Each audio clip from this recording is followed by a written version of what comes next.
সম্প্রতি সীমান্তে চোরাচালানের সময় বিজিবির সাথে গোলাগুলিতে সন্ত্রাসী নেজামুদ্দিন নিহতের ঘটনায় কক্সবাজার শহরের আলোচিত মেধাবী ছাত্র তানবীরের পরিবারের সদস্যদের মিথ্যা মামলায় জড়ানোর অভিযোগ উঠেছে।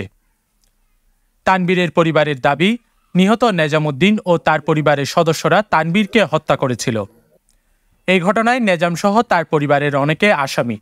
তাই তানবীর হত্যাকাণ্ডকে ঘায়েল করার জন্য নেজামের পরিবার উদ্দেশ্যমূলক আসামি করেছে তাদেরকে। মঙ্গলবার একটি আবাসিক হোটেলে সংবাদ সম্মেলনে এই অভিযোগ তুলে ধরেন তানবীরের পরিবার।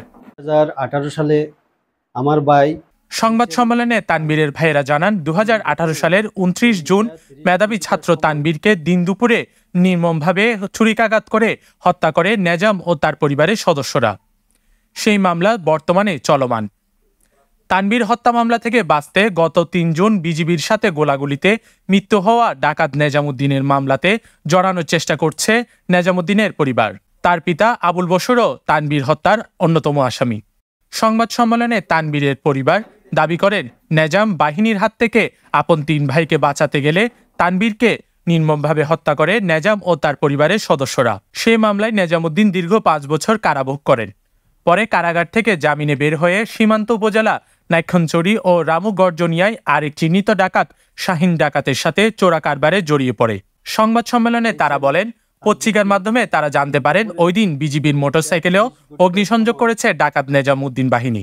চোরা কারবারি ও ডাকাত নেজামুদ্দিন হত্যাকাণ্ডের বিষয়ে একটি ভিডিও ভাইরালও হয়। বিজিবির সাথে গোলাগুলিতে ডাকাত নেজামুদ্দিন মৃত্যু হলেও শাক দিয়ে মাছ ঢাকার জন্য তানবীরের পরিবারের 3 ভাইকে আসামি করে কক্সবাজার আদালতে একটি মিথ্যা মামলা দায়ের করে। 2018 সালে আমার ভাই এইচএম তানবীরকে দিন দুপুরে 2:30 ঘটিকার সময় নেজামুদ্দিন, বশর, আবুল বশর, গং সহ আরও অন্যান্য বশর বাহিনীর লোকজন দিন দুপুর হত্যা করে।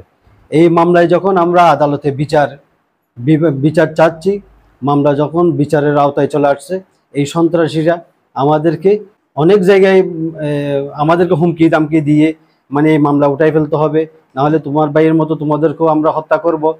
ও মাঝখানে 5 বছর জেল কাটেছে। জেলখানা থেকে বের হয়ে শাহিনের সাথে ওই গর্জনিয়া নাইক্ষণচড়িতে বিজিবির সাথে গোলাগুলিতে চোরা কারবারি করার সময় নিহত হয়।